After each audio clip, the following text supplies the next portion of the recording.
Dando continuidade à conferência, convidamos agora para ser mediador da mesa redonda Comitê Gestor da Internet no Brasil, Princípios para a Governança e Uso da Internet, o vice-diretor do Instituto de Estudos Avançados da Universidade de São Paulo, professor doutor Guilherme Ari Plonsky.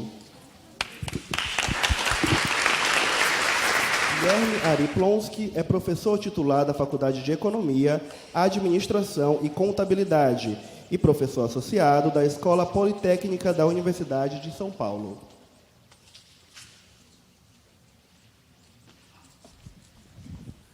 Bom dia. Inicio agradecendo a professora Anistela Chique, a gentileza... Anistela Haddad, perdão. Anistela Haddad. Anistela é chique, mas é Haddad. Estou tentando engajar vocês. Aprendi do nosso anterior aqui. Mas agradeço a gentileza do convite. Inicialmente, eu peço a gentileza da presença do professor Demi Guettico e do Alexandre Barbosa, e menciono, enquanto eles estão subindo, que a professora Anistela, assim como o professor Carlotti fez algumas referências ao que aparece na mente dele, quando surge o nome, para mim aparecem também duas referências. A primeira, Ana, que é Hana, em hebraico vem da palavra compaixão, ter compaixão. E o segundo, Stella, do latim, estrela, de iluminar. Então, essa combinação de uma pessoa que tem compaixão pela situação real das nossas crianças, jovens, adultos, idosos, idosas, e ao mesmo tempo procura iluminar caminhos, é o que me vem à cabeça quando penso em você. Bom, meus amigos, vamos contar.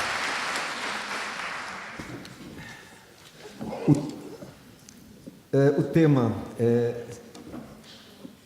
basicamente, princípios para a governança e uso da internet, e nós temos aqui dois craques. À minha esquerda, não sei se politicamente, mas à minha esquerda, temos o professor Demi Guettico. O professor Demi Guettico é um querido colega da Escola Politécnica. Depois da Poli, ele ficou bastante tempo aqui no CGE, no CCE, Centro de Computação Eletrônica, depois foi para a FAPESP, foi um dos pioneiros da internet no Brasil, fazendo a conexão FAPESP com o Fermi lá nos Estados Unidos. Depois ele foi um tempo expressivo diretor de tecnologia do Estado de São Paulo, Grupo Estado de São Paulo, vulgo Estadão. Enfim, tem uma longa carreira, foi do ICAM, membro do Conselho do CGI, presidente do Núcleo de Informação e Coordenação, o NIC.br, aqui, e ele é reconhecido internacionalmente, entre outros, por ter ganho, junto com pessoas Vint Cerf, Tim Berners-Lee, etc., por ter ganho esse reconhecimento que é participar do Internet Hall of Fame, né? Ou do Hall da Fama da Internet. E eu tenho uma particularidade do professor Demi, hoje é professor da PUC de São Paulo, né? Nos tempos, nas horas disponíveis, mas eu tenho uma referência que eu penso que é importante para o nosso tema. O professor Demi, ele nasceu em Trieste, que hoje é Itália, mas na época era território livre de Trieste. Eu acho que talvez isso tenha atraído para um território livre chamado internet. E que eu acho que, no fundo, a pergunta é: esse território ainda é livre? Como é livre? O que significa ser um território livre? O que nós queremos de liberdade na internet, que era algo na sua origem? Então, eu queria que você, já deixando uma pergunta, eu queria que você tentasse explorar, a partir da tua origem de território livre, né? Que território livre é esse? E o que nós queremos?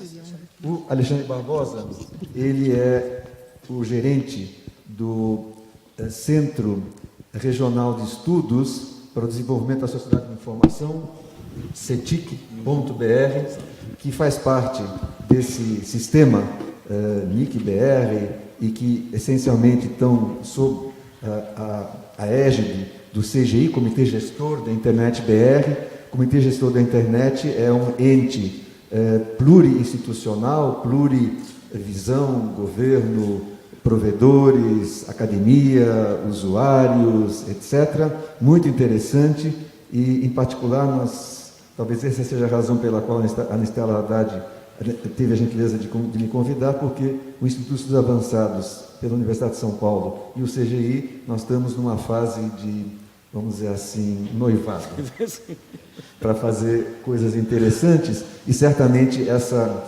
contribuição de hoje vai na linha do que nós pretendemos. E eu só comento que na apresentação que nós tivemos, justamente no IA das atividades do CGI, houve um relato de um conjunto muito expressivo de estudos que o CETIC faz e que eu imagino que o Alexandre Barbosa poderá nos iluminar aqui, até na linha de medicina e educação baseada em evidências, então também políticas para a internet, governança e uso da internet baseadas em evidências. Muito bom. Demi, você começa? Bom dia a todos.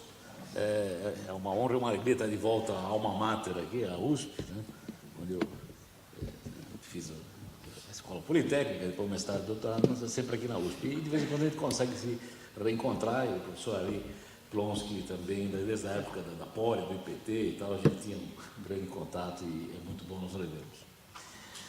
Bom, eu vou fazer uma apresentação genérica, na verdade, inclusive ecologicamente correta, porque são slides reaproveitados de outras apresentações, então eu reciclo isso aí, nada se perde.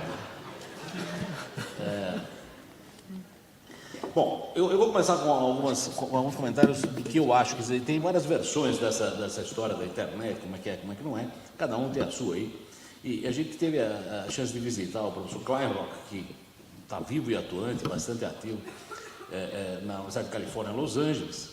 E como eu visitei ele em 2017, quando um outro brasileiro também ganhou o Hall of Fame, o Tadao Takahashi, e visitamos o laboratório dele.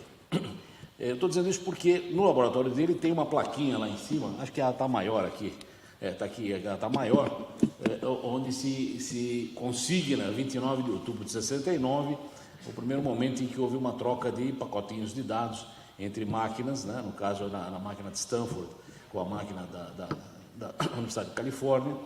Então, às 10h30 da noite, houve esse primeiro troca de pacotinhos, isso é consignado como sendo o nascimento da internet, e nós temos então nesse instante, nesse ano, 50 anos de internet.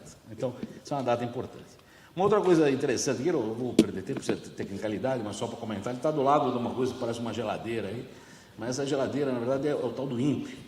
O INPE foi o que gerou uma vantagem competitiva para a internet em relação às outras redes. Havia diversas redes de computadores graçando nos anos 70, mas elas eram voltadas a um fabricante. Então, aqui, por exemplo, no CCE, nós tínhamos Boros. Boros era uma excelente máquina, mas se ligava bem a outras máquinas Boros. Quem tivesse IBM podia se ligar a máquinas IBM, quem tivesse Digital faria uma rede ótima usando DECnet, que é uma máquina Digital falando com outra máquina Digital. Quando projetaram a ARPANET, que virou a internet, era a especificação do projeto que os computadores não se ligariam à rede diretamente. O computador se ligaria à rede através de uma interface. Essa interface, chamada Interface Message Processor, IMP, essa geladeira é essa interface. E isso deu uma vantagem competitiva interessante, porque você dissociou a rede do fabricante. Então, qualquer máquina podia ligar na internet, porque o protocolo era entendido por essas caixas e não pelos computadores. Isso, em poucos anos, gerou uma enorme vantagem da internet em relação às outras redes e essa caixa diminuiu de tamanho. A gente chama ela atualmente de roteador, mas essa é a função. Quer dizer, quando você não liga o seu computador na internet, você liga o seu computador no roteador, e o roteador é que entende a rede. Muito bem. O outro ponto que eu queria comentar aí é o seguinte: o dinheiro da ARPANET, que gerou a internet, é um dinheiro militar, veio do Departamento de Defesa dos Estados Unidos. Então, aí existe uma leitura de que a internet era uma rede militar, etc. E tal. Sem dúvida, o dinheiro era militar, sem dúvida, foi uma encomenda dentro de parâmetros, né, que interessavam a ser uma rede sólida, indestrutível, bem abrangente e tudo mais. Mas o que eu diria é que o tipo de mentalidade final dos anos 60 e a qualidade dos pesquisadores envolvidos no processo geraram uma rede de estilo extremamente aberto. Aliás, muitas iniciativas que vêm com dinheiro militar, às vezes ficam totalmente, digamos, de uso geral. Por exemplo, GPS, quer dizer, a gente usa GPS o tempo todo para andar no trânsito e é uma iniciativa da ARPA, também foi com dinheiro militar. Não estou nem valorizando, nem desvalorizando isso, só querendo dizer que não existe essa amarração de que a internet é uma rede militar, ela, de fato, é uma rede que nasceu com dinheiro militar, mas se vocês lembram, também 69 foi o ano de Woodstock. Woodstock foi um show importante da contracultura, quer dizer, esse pessoal envolvido nesse processo é o pessoal que vivia nesse clima e criaram uma rede sem centro de controle, sem chave de desliga, aberta, quem quisesse entrar, os protocolos foram disponíveis, abertos diretamente, você não precisava comprar os padrões para ver o que era, os padrões eram abertos. E aí eu tenho 3 pedaços aí que mais ou menos mostram a característica dessa rede inicial. O Postel, o sujeito faleceu em 98, foi um sujeito fundamental na rede, e ele dizia, para você usar a internet, você tem que ser liberal no que aceita, você vai ter que aceitar alguma porrinhação, mas você tem que evitar fazer isso aí, você tem que ser conservador no que faz. O lema do IETF é o Internet Engineering Task Force, é o grupo que gera os padrões da internet, também numa forma de ruptura em relação à velha forma de gerar padrões, que era em Genebra, na ITU, com os governos reunidos e tal. O lema do IETF, que está em geral nas camisetas que o pessoal vê por aí quando vão nas reuniões, tem 3 reuniões por ano, dizendo que nós não aceitamos nem reis, nem presidentes, nem votação, nós acreditamos em consenso grosseiro, que dá para conseguir de algum jeito, e código bem escrito. E um outro sujeito que também faleceu ano passado, no começo do ano passado, John Perry Barlow, que fundou a Electronic Frontier Foundation, um sujeito ativista, também tem uma história curiosa, ele era letrista de um conjunto chamado Grateful Dead, mas ele tem PhD em psicologia, quer dizer, ele é um sujeito bem sofisticado, mas é dessa geração de Woodstock e companhia. Ele escreveu uma declaração da independência do ciberespaço, ele chamou isso de ciberespaço, e isso foi uma briga dele com o regulador americano, a NTIA, e ele estava na Europa nessa época e escreveu isso aí, acho que foi em 94. E é claro que isso é romântico, mas como foi perguntado qual é o espírito libertário da internet, quer dizer, se vocês lerem a declaração inteira do Barlow, ela é toda recheada desse tema de que esse mundo novo é um mundo sem privilégios e sem preconceitos de raça, sem poder econômico.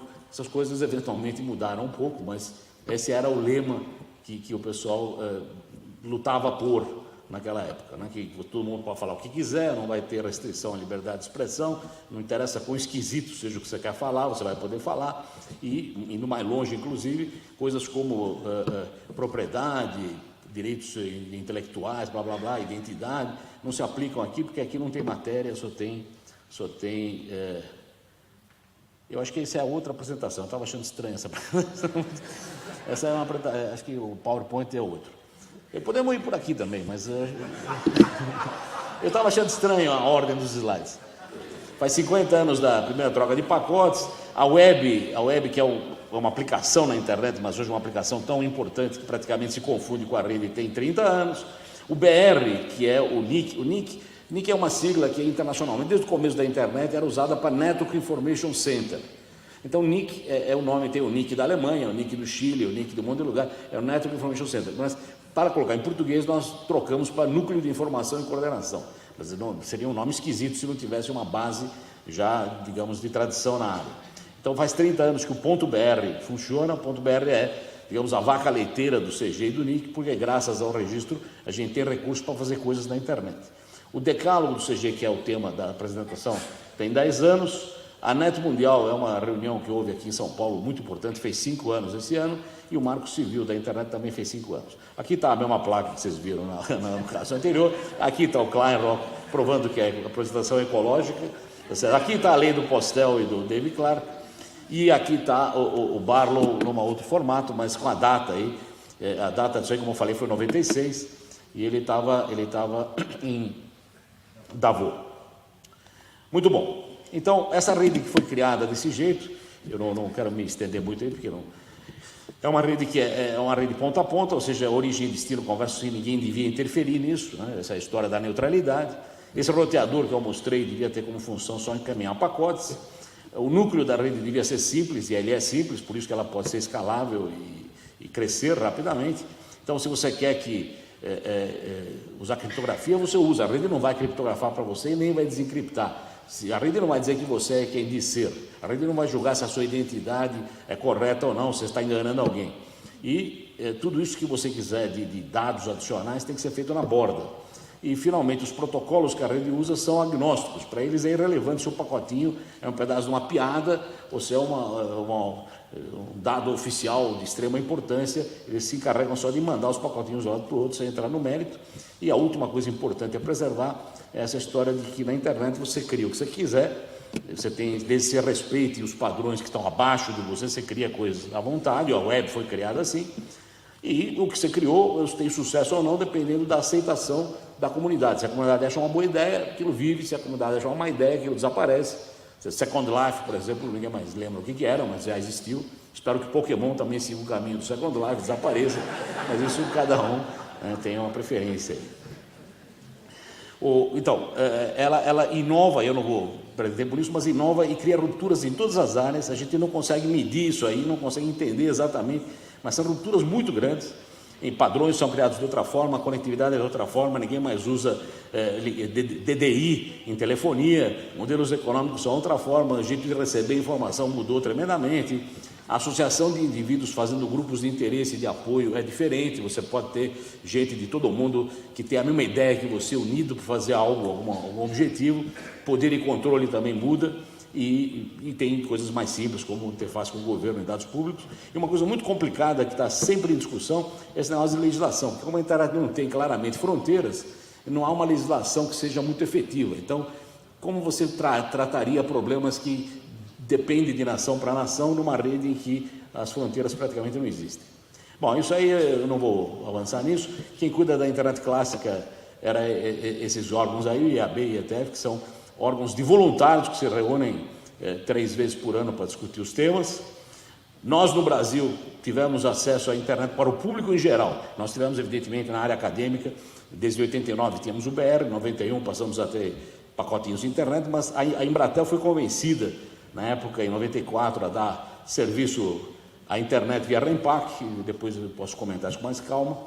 E daí tem algumas frases aí importantes. Essas 2 frases são do Vint Cerf, sumiu o nome dele aí, dizendo que a internet sempre foi aberta e a gente deve batalhar para que continue assim. Eu não vou perder tempo com ela, mas é essa ideia que foi perguntada pelo Ari. Todo mundo devia ter acesso a melhorar e contribuir para o crescimento da internet. E um alerta do Barlow, que vem um pouco na região de legislação, dizendo que, como na internet só funciona o que é global, e sem não ter fronteiras físicas, regulamentos locais tendem a falhar. Qualquer política só será bem servida se for global. Então, e isso a gente tentou sempre também levar em conta. Por exemplo, quando o Comitê Gestor foi criado em 95, ele se chamou Comitê Gestor da Internet no Brasil, e não Comitê Gestor da Internet do Brasil, porque na verdade não há a internet do Brasil. Existe uma internet no Brasil, mas ela é igual às demais internets. A gente gostaria que fosse uma única internet. Foi discutido bastante no IGF em Berlim na semana passada. Bom, aqui tem algumas outras coisas de informática que também não... Quer dizer, a lei de Moore dizia que a cada 18 meses nós íamos comprar o dobro pelo mesmo preço de poder de computação, de armazenamento, etc. e tal. E isso gera problemas, grandes avanços e alguns problemas. Por exemplo, aquele roteador que eu mostrei do Kleinrock, ele tinha que só encaminhar pacotes, mas como ele agora é 1 milhão de vezes mais possante, ele tem a certa tentação de dar uma olhada nos pacotes. Ele não tem o que fazer, daquele pacote lá, não vou fazer o que esse tempo todo aqui, ocioso, né? Que custa dar uma olhadinha. Então, certas coisas tem dupla função.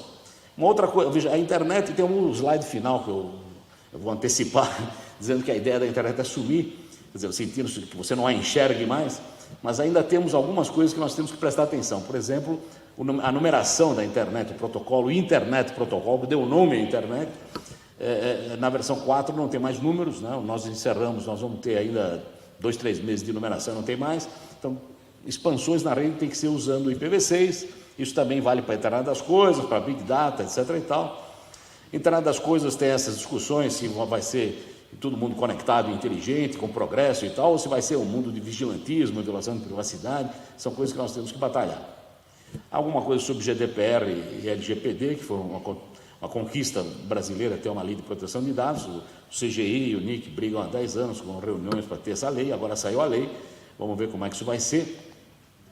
E entrando de fato agora já no final da apresentação, então, no Brasil, a gente começou com internet na área acadêmica, a USP conectou-se logo no começo, eu estava na época na FAPESP e tudo mais, e em 95 se criou uma estrutura formal para, de alguma forma, blindar isso, que é o tal Comitê Gestor. O Comitê Gestor é uma entidade que não tem personalidade jurídica e que é uma entidade multissetorial, tem governo, setor privado, academia e sociedade civil. E a área operacional, onde tem CNPJ, onde tem funcionários, onde tem recursos, e o dinheiro com recursos são distribuídos, é o NIC, porque o NIC é o que tem conta no banco, etc. E tal.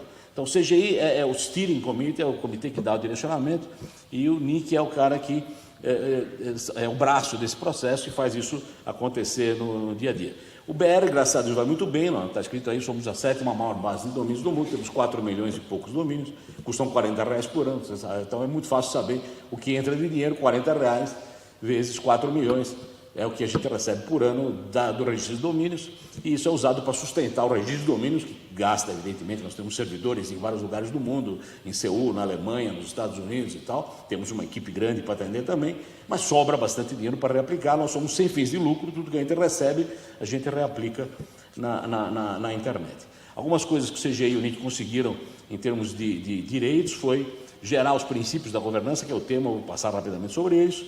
O Marco Civil é uma espécie de corolário dos princípios de governança, e a Lei Geral de Proteção de Dados também saiu depois de 10 anos de batalha nessa situação. Como é que é a configuração do CGI? Então, o CGI tem 8 membros, são 8 membros do governo federal e um dos governos estaduais, que é o 9º membro das secretarias estaduais de Ciência e Tecnologia, e tem os outros 12 membros são eleitos, são da sociedade civil, são eleitos pelos diversos setores. Tem uma representação acadêmica, terceiro setor, empresarial, dividido em provedores de acesso, provedores de infraestrutura, etc. E tal. Uma das grandes conquistas do CGI foi gerar... O CGI não é regulador, ele não gera lei, ele não obriga ninguém a fazer nada, ele gera boas normas. E na época, em 2007, teve um caso chamado o caso Cicarelli, não sei se alguém lembra, alguém postou um vídeo de alguém prevaricando numa praia, eu não sei bem qual era a história, mas o fato é que isso não foi bem visto pelos retratados no vídeo, e houve umas ações da justiça, e um juiz do Rio Grande do Sul na época disse, então tirem do ar o YouTube, que era onde estava esse vídeo. Então alguns, os provedores de conectividade internacional filtraram aquele IP e o YouTube deixou de ser acessível em vários lugares do país, exatamente no mesmo estado, do Rio Grande do Sul, onde estava havendo uma campanha sobre dengue, que estavam usando também o YouTube. Quer dizer, evidentemente a ação para eliminar o vídeo foi um pouco exagerada. Quando você tem contrabando entre dois países, você não dinamita uma estrada para não passar o contrabando, não parece uma boa ideia. Então, isso nos fez tentar entrar com amicus curiae e depois discutir um pouco o tema, e o final foi aqueles conceitos que eu falei no começo do que era a internet original. Nós devíamos tentar escrever um conjunto de princípios, e quando houvesse um caso estranho, nós diríamos, olha, isso aí viola o princípio 8, isso parece que não está de acordo com o princípio 3, quer dizer, nós teríamos uma base para poder argumentar. Então, esses são os princípios, os 10 princípios da internet, foram mostrados na reunião de Vilna, na Lituânia, foram muito bem recebidos pela comunidade internacional e geraram o marco civil e geraram a Net Mundial, que gerou princípios que teoricamente podiam ser respeitados internacionalmente, já que não tem um jeito de você fazer lei na internet. Você pode fazer soft laws, pode fazer leis que são sugestões aí, mas não leis. Então, esses são os 3 primeiros: liberdade, governança democrática, colaborativa, universalidade. Tem mais alguns aí: diversidade, inovação, neutralidade da rede. Você não pode filtrar, você não pode filtrar os seus competidores e deixar passar só os seus aliados. Você não pode filtrar o pessoal do Corinthians porque você é palmeirense. Quer dizer, os provedores não poderiam fazer esse tipo de tratamento nos pacotes. Quem pode fazer isso é o usuário final. Se eu não quiser ler sobre um time, eu removo, mas eu não posso não receber isso aí. Um outro tema muito importante, esse 7º, estava em discussão, ia ser julgado no STF agora, porque ele está refletido no artigo 19 do Marco Civil, que diz que o intermediário não é responsável pelo que os finais fazem. Então, é da mesma forma que uma fábrica de papel não é responsável se você escreve palavrões num livro.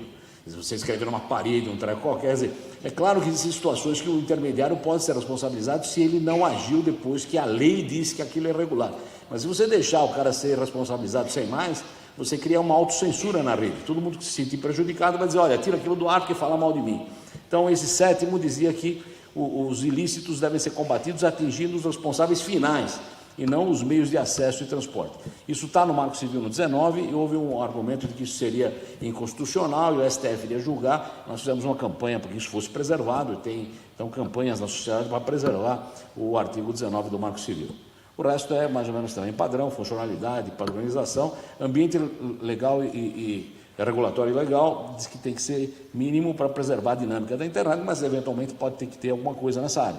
Notem que isso aí foi aceito pelo conjunto do CGI, onde tem governo, sociedade civil, academia, terceiro setor e tudo mais, e empresas. Então, quando o CGI divulga uma resolução, alguma coisa desse tipo, ele faz isso quando ele tem consenso, né? Pode ser que alguém não gosta muito, nós tivemos 1 ano e meio de discussão para gerar isso, mas tem essa força de que, na verdade, isso foi acordado entre as diversas áreas.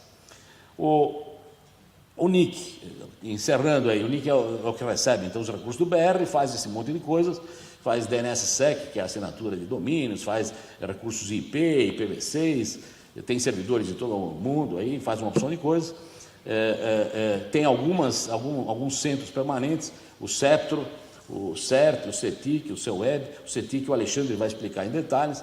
Nós temos algumas atividades que, por exemplo, esse é o crescimento de registro de domínios no país, passamos de 4 milhões e 100 mais ou menos, estamos lá indo para cima. Evidentemente não é mais aquele crescimento espantoso dos anos 2010, 2012, mas estamos crescendo. Isso é uma coisa muito interessante, que uma das iniciativas nossas é criar centros de interconexão, onde você troca tráfego com seus vizinhos, praticamente de graça, né? Nós temos esses centros todos em diversos lugares, e esse gráfico é de ontem. Pela primeira vez passamos dos 8 terabits por segundo. 8 terabits é bastantes bits aí, sendo que São Paulo é responsável por praticamente 6 terabits, quer dizer, 5,93. Então isso é uma coisa que tem crescido bem. Essa é a história que eu falei de centro de troca de tráfego. Em São Paulo é assim, então tem um monte de gente, tem o próprio NIC, tem a USP, tem a Matrix, tem a Americanet, tem a Eletronet, a Equinix, quer dizer, esse é um pessoal que está interligado, trocando tráfego entre si, para economizar custos de telecomunicação, para aumentar a segurança e resiliência, né? E aí nós temos também um processo de medição de tráfego. Se alguém quiser, é só entrar em contato, tem umas caixinhas, você põe na sua casa e mede-se. Isso é bom porque, vou dar um exemplo diferente, a gente fez isso para medir a qualidade da banda larga, mas serve para outras coisas. Por exemplo, digamos que você põe um desse na sua casa, e nós recebemos dados disso e descobrimos que, sei lá, às 4 da manhã você tem um baita de um trânsito na sua casa, e você provavelmente está dormindo às 4 da manhã. Então você viu o quê? Fica aqui, há uma dica que talvez tenha alguém morando no seu micro. Se você tem um baita tráfego às 4 da madrugada, seu micro está ligado, provavelmente você tem um inquilino desconhecido no seu micro, e é bom você dar uma olhada nisso para eventualmente eliminá-lo, limpar a área e tal. Então, tem várias coisas que são úteis aí. O pessoal que cuida de segurança é o pessoal do CERT, faz uma opção de coisas também, tem cartilhas grátis, tem livros grátis, podem baixar isso aí à vontade. Nós temos um portal de boas práticas, dizendo como você deve agir para diminuir ataques, denegação de serviço, que são talvez a praga atual mais importante. E o que eu falei, né, que a ideia então é que o que vai acontecer no futuro. Essa é uma frase do Mark Wieser, que eu sem saber que era dele, e repeti uns anos atrás, depois eu achei a frase original, eu não tinha chegado à mesma conclusão.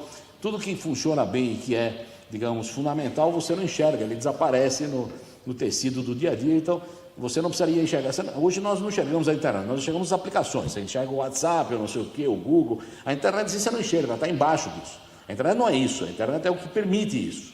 Da mesma forma que a eletricidade permite uma batedeira, permite você ligar a televisão, mas a eletricidade não, a televisão não é eletricidade, a televisão é algo que usa eletricidade. Então a internet, a tendência será virar algo tão invisível como a eletricidade, quando a gente conseguir migrar para o IPv6, que é a última vez. A IPv6 é uma espécie de troca de tomada para 3 pinos, que é uma encheção de saco na eletricidade. Quando você achou que não tinha mais nada, ou tem que trocar as tomadas. Então o IPv6 é esse tipo de apurrinhação que eu espero que seja a última. Obrigado.